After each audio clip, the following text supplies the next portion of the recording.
Hello guys, welcome back to my YouTube channel. So आज हम next lecture start करते हैं और next lecture will deal with citizenship, that is part 2 of constitution of India which comprise of articles from 5 to 11। So basically इस lecture में हम article wise नहीं deal करेंगे। We will deal as per questions are asked. ठीक है, जिस हिसाब से क्वेश्चन आते हैं एग्ज़ाम्स में, उस बेसिस पे हम इस चैप्टर को डील करेंगे। ठीक है, so let's start with this chapter. तो firstly will see what is citizenship. Citizenship होती क्या है? It means person is part of country, मतलब सिटीज़न है उस कंट्री का। अगर जैसे कोई इंडियन सिटीज़न है, उसको इंडिया की सिटीजनशिप मिली है, तो इसका मतलब है कि वो इंडिया का पार्ट है। ठीक है, और उनको फंडामेंटल राइट्स मिलते हैं। कुछ फंडामेंटल राइट्स जो होते हैं वो एक्सक्लूसिव होते हैं, मतलब वो फंडामेंटल राइट्स सिर्फ इंडियन सिटीजन्स को ही मिलेंगे। इंडियन सिटीजन्स, ठीक है। और कुछ ड्यूटीज़ भी होती हैं, वो हमें पूरी करनी होती हैं as a citizen of India. ठीक है, सो ये फंडामेंटल ड्यूटीज़ कौन कौन सी होती हैं, फंडामेंटल राइट्स कौन कौन से होते हैं, ये हम अपकमिंग लेक्चर्स में देखेंगे। ठीक है, अब जो नेक्स्ट पॉइंट है सिटीजनशिप चैप्टर में, वो है कि नो डुअल सिटीजनशिप। इसका मतलब दो तरीके से देख सकते हैं हम इसका मतलब। फर्स्टली, इंडिया में only Indian citizenship, Indian citizenship ही होती है। इसका मतलब क्या है कि नो स्टेट वाइज सिटीजनशिप। मतलब जैसे कोई पर्सन है, राजस्थान का है, कोई पंजाब का है, कोई तमिलनाडु का है, सो उनको स्टेट वाइज सिटीजनशिप नहीं मिलेगी। Only we have Indian citizenship, right.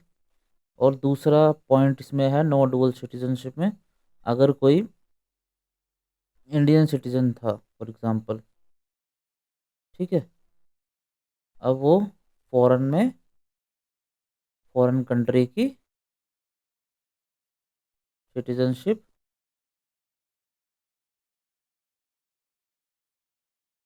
Acquire कर लेता है। ठीक है, तो अगर उसने फॉरेन सिटीजनशिप एक्वायर कर ली, तो उसका मतलब है उसकी इंडियन सिटीजनशिप जो है वो नहीं रहेगी, दैट विल बी टर्मिनेटेड। ठीक है, ये हो गया हमारा नो डुअल सिटीजनशिप का क्लॉज। नेक्स्ट पॉइंट है कॉन्टिन्यूएंस ऑफ राइट ऑफ सिटीजनशिप। इसका मतलब है कि जो हमारा सिटीजनशिप का राइट है वो हमेशा कॉन्टिन्यूस रहता है, मतलब हमें बार बार अपनी सिटीजनशिप प्रूव नहीं करने पड़ती। ठीक है, no proof required every time. ठीक है, और ये सिटीजनशिप रिवोक तभी हो सकती है जब कोई पार्लियामेंट के द्वारा कोई लॉ बनाया जाता है उसको रिवोक करने के लिए सिटीजनशिप को। ठीक है, अदरवाइज ये सिटीजनशिप जो है कॉन्टिन्यूस ही रहेगी हमेशा। ठीक है, नेक्स्ट पॉइंट है parliament to regulate the right of citizenship by law. तो जितने भी सिटीजनशिप के क्लॉज होंगे वो बाय लॉ ही रेगुलेट होंगे, और वो लॉ कौन बनाएगा? पार्लियामेंट, ना कि स्टेट लेजिस्लेचर। ठीक है, तो ये हमने देख लिया कि कैसे रेगुलेट होगा सिटीजनशिप। ठीक है, और इसका मतलब है इसीलिए हमारे पास citizenship act of 1952 was formed by parliament, और उसके अकॉर्डिंग इस सिटीजनशिप अब रेगुलेट होती है। ठीक है, सो ये क्लियर हो गया होगा आपको। अब हम नेक्स्ट पॉइंट्स की तरफ चलते हैं। नेक्स्ट है, what are the ways of acquiring citizenship, मतलब इंडिया की सिटीजनशिप हमें कैसे कैसे मिल सकती है। फर्स्टली इज बर्थ, अगर आप इंडिया में बॉर्न हो, इंडिया की सिटीजनशिप आपको मिल जाएगी। सेकंड पॉइंट है बाय नेचुरलाइजेशन। नेचुरलाइजेशन में जैसे मैंने लिखा है 11 आउट ऑफ 14 ईयर्स, मतलब टोटल 14 ईयर्स में अगर कोई पर्सन 11 ईयर्स तक इंडिया में रहा है प्लस 1 ईयर कॉन्टिन्यूस रहा है, लेटेस्ट लेटेस्ट जो 1 ईयर है उसमें वो कॉन्टिन्यूस रहा है इंडिया में, वो सिटीजनशिप के लिए अप्लाई कर सकता है एंड ही और she will acquire the citizenship. ठीक है, next point is by registration. इसका एग्जांपल है कोई फॉरेनर है, ठीक है, इंडियन, किसी इंडियन से गेट मैरिड, सो फिर वो सिटीजनशिप के लिए अप्लाई कर सकता है। ठीक है, नेक्स्ट है हमारा बाय डिसेंट। डिसेंट का मतलब है लीनिएज से, मतलब हमारे फादर अगर इंडियन सिटीजनशिप है उनके पास तो सन विल गेट सिटीजनशिप। ठीक है, और फिफ्थ वे जो है वो है by acquisition of territory. For example India अगर कोई टेरिटरी एक्वायर कर लेता है, ठीक है, तो उसमें क्या होगा, उसकी उस टेरिटरी में जो भी पीपल हैं, जो भी पीपल लिविंग देयर, उनको क्या है, will get Indian citizenship, Indian citizenship उनको मिल जाएगी।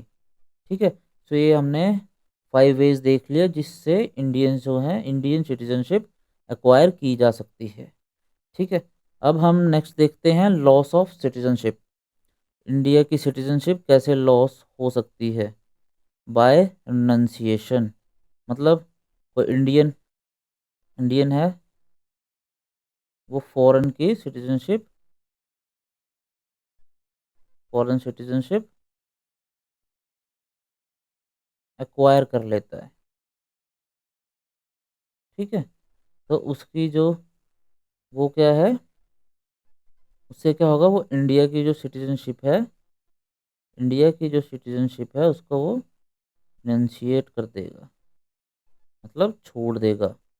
ठीक है, वो अब फॉरेन का सिटीजन बन गया है। नेक्स्ट है बाय टर्मिनेशन। टर्मिनेशन मतलब अब जो सिटीजनशिप है वो टर्मिनेट हो गई है। इसमें भी सेम है, अगर कोई फॉरेन सिटीजनशिप अक्वायर कर लेता है, ठीक है, फॉरेन सिटीजन बन गया, तो फिर क्या होगा, उसका जो सिटीजनशिप है इंडिया की वो टर्मिनेट हो जाएगी ऑटोमेटिकली, टर्मिनेट ऑटोमेटिकली, मतलब अब वो इंडिया का सिटीजन नहीं है। ठीक है, और हमारा थर्ड पॉइंट जो है दैट इज़ बाय डिप्रीवेशन, कि पर्सन को डिप्राइव कर दिया जाता है इंडियन सिटीजनशिप से। अब इसमें डिफरेंट डिफरेंट पॉइंट्स हैं, वो हम देख लेते हैं कैसे डिप्राइव कर सकते हैं सिटीजन को। अगर फॉर एग्जांपल किसी ने फ्रॉड से सिटीजनशिप ली थी, ठीक है, बाय फ्रॉड, फ्रॉड से एग्जांपल है कोई फेक डॉक्यूमेंट्स दिए थे, अब कोई फेक डॉक्यूमेंट्स दिए थे एक्वायर करने के लिए, ठीक है, और अगर वो पता चल जाता है कि दैट वाज अ फ्रॉड, सो वो डिप्राइव कर दिया जाएगा इंडियन सिटीजनशिप से। अगला है disloyalty to constitution of India, मतलब इंडिया का जो कॉन्स्टिट्यूशन है वो उसको नहीं मानता है, तो भी उसको डिप्राइव कर दिया जाएगा इंडियन सिटीजनशिप से।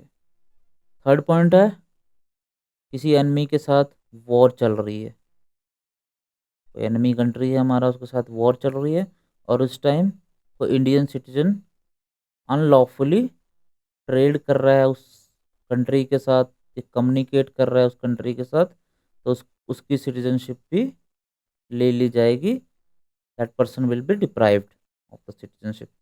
नेक्स्ट पॉइंट है,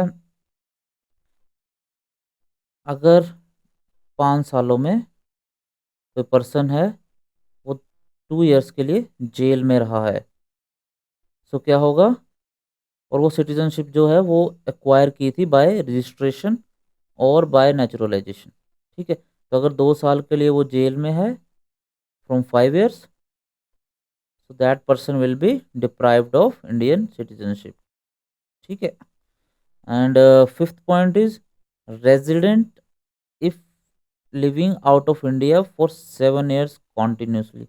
अगर 7 इयर्स के लिए कोई पर्सन इंडिया से बाहर रह रहा है कॉन्टिन्यूस, इंडिया नहीं ट्रैवल कर रहा है, तो उसकी भी जो सिटीजनशिप है वो ले ली जाएगी। That person will be deprived. इसमें एक एक्सेप्शन है, जैसे हमारे अब्रॉड में स्टूडेंट्स